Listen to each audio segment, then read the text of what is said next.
Bismillahirrahmanirrahim. Assalamualaikum warahmatullahi wabarakatuh. Perkenalkan, nama saya Alfian Tahuda. Saya akan melanjutkan pemaparan materi dari Mbak Bukti, yaitu mengenai tinjauan hukum Islam terhadap jual beli secara online. Sebagaimana sudah dijelaskan mengenai pengertian, rukun, syarat, dan yang lainnya.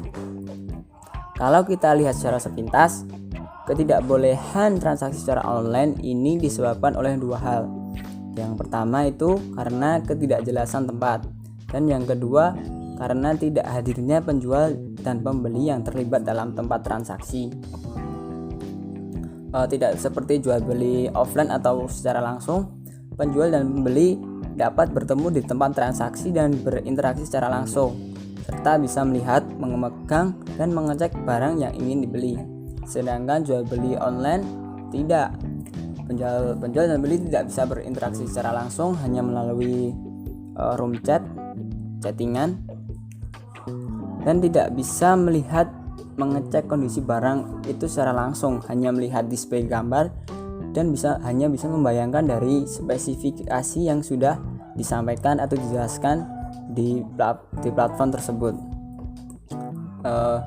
Namun hukum belanja online dalam Islam itu diperbolehkan selagi tidak terdapat unsur-unsur riba, kezaliman, monopoli, penipuan, dan harus tetap memperhatikan ketentuan barang yang dibeli, yaitu harus halal dan jelas spesifikasinya.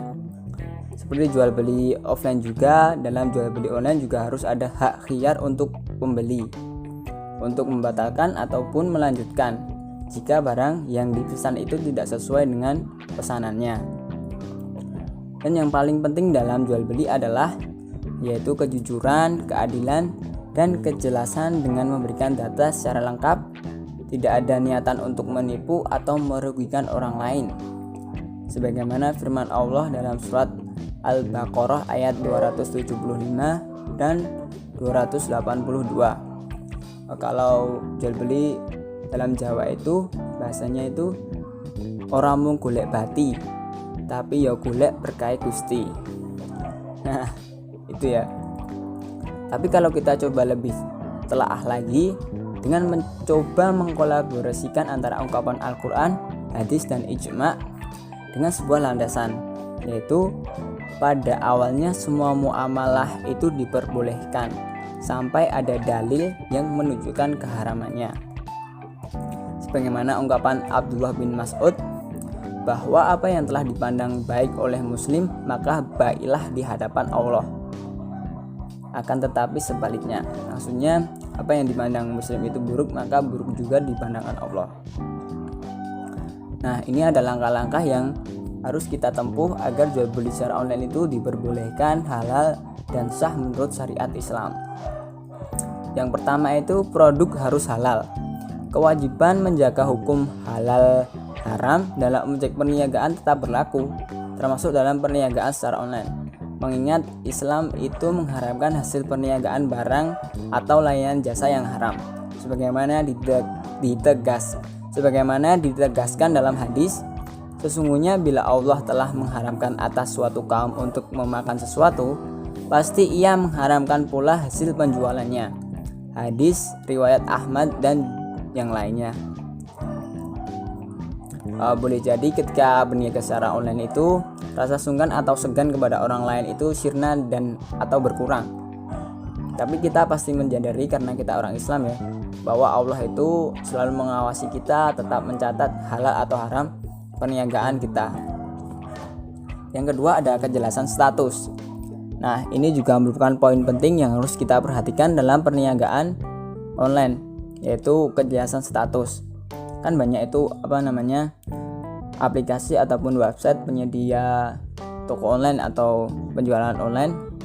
Nah, apakah itu sebagai pemilik, sebagai perwakilan dari pemilik barang, ataupun hanya menawarkan jasa pengadaan barang, ataukah sekadar seorang pedagang yang tidak memiliki barang namun bisa mendatangkan barang yang kita tawarkan. Nah, kejelasan status ini juga penting dan harus kita perhatikan. Yang ketiga ada kesesuaian harga dengan kualitas barang. Dalam jual beli online kita seringkali mendapati banyak pembeli merasa kecewa setelah melihat pakaian yang telah dibeli secara online. Entah itu kualitas kainnya tidak sesuai ataupun ukuran yang ternyata tidak pas dengan badan. Kita sebagai pembeli juga harus cerdas saat melakukan jual beli online ini. Kita perlu mempertimbangkan benar apakah harga yang ditawarkan telah sesuai dengan kualitas barang yang akan dibeli, dan langkah sebaiknya juga meminta foto real dari keadaan barang yang akan dijual dan melihat testimoni dari produk tersebut. Nah, biasanya kalau jual beli online itu kalau harganya murah itu harganya murah itu cenderung nanti barang yang kita sampai ke rumah itu ada yang sesuatu yang aneh gitu. Nah, seperti kalau kita beli barang mahal itu pasti juga sesuai dengan keinginan kita. Kalau murah itu pasti kalau sudah sampai di rumah itu ada yang aneh gitu maksudnya. Yang keempat ada kejujuran berniaga secara online. Walaupun jual beli online itu memiliki banyak keunggulan dan kemudahan, kita hanya duduk di rumah, main HP, pesan lewat HP, barangnya sudah sampai di rumah. Mungkin karena kemajuan teknologi ya, dunia dalam genggaman. Nah, namun di balik kemudahan dan keunggulan itu pasti ada masalah. Berbagai masalah dapat saja muncul dalam perniagaan secara online. Terutama banyak masalah itu berkaitan dengan tingkat amanah kedua belah pihak. Banyak kasus seperti tadi, barang yang dipesan tidak sesuai, ataupun uang sudah dikirim tetapi barang belum dikirim.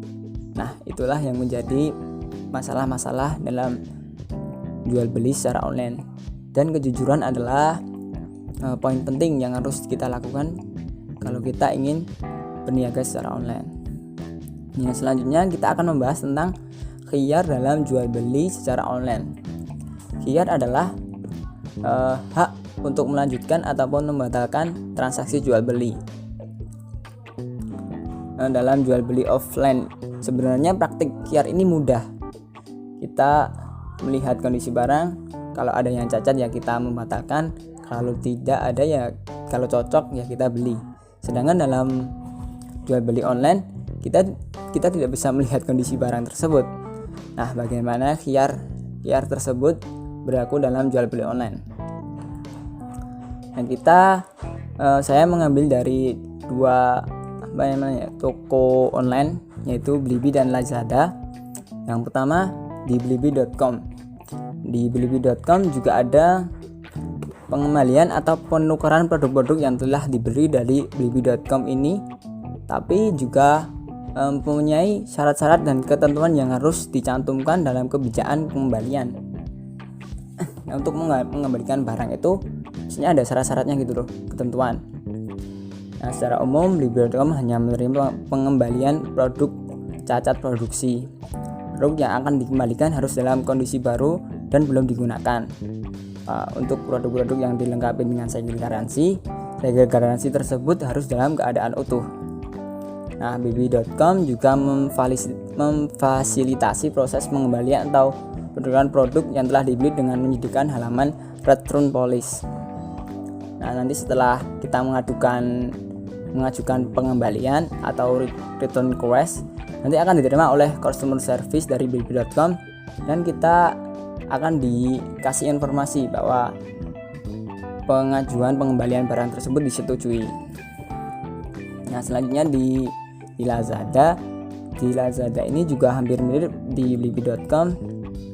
Juga di Lazada juga menyediakan syarat atau ketentuan tertentu untuk pengembalian barang. Nah, dari dua toko tersebut dapat kita simpulkan dalam jual beli online juga ada hak khiyar untuk membeli, yaitu untuk melangsungkan ataupun melanjutkan. Tetapi tidak seperti jual beli online. Konsep khiyar dalam jual beli online ini mirip dengan konsep jual beli secara offline. Dan jenis khiyar yang digunakan pada jual beli online ini adalah khiyar IB, yaitu hak pembatalan jual beli dan pengembalian barang akibat adanya cacat dalam suatu barang yang belum diketahui, baik cacat itu pada waktu transaksi atau baru terlihat setelah transaksi selesai disepakati sebelum serah terima Saya ulangi ya. RIB yaitu hak pembatalan jual beli dan pengembalian barang akibat adanya cacat dalam suatu barang yang belum diketahui, baik cacat itu ada pada waktu transaksi atau baru terlihat setelah transaksi selesai disepakati sebelum serah terima barang. Nah, dalam kesimpulannya, dalam jual beli online juga ada khiyar yang tetap dilakukan oleh salah satu beberapa toko online yaitu Blibli dan Lazada. Mungkin juga berlaku di website-website atau aplikasi yang lainnya. Itu tadi adalah pemaparan materi dari saya. Apabila ada salah kata yang salah, banyak kekurangannya, saya meminta maaf yang sebesar-besarnya. Apabila ada pertanyaan atau yang kurang jelas, bisa ditanyakan nanti di saat kita diskusi. Cukup sekian dari saya, kurang lebihnya mohon maaf. Fastabiqul khairat. Wassalamualaikum warahmatullahi wabarakatuh.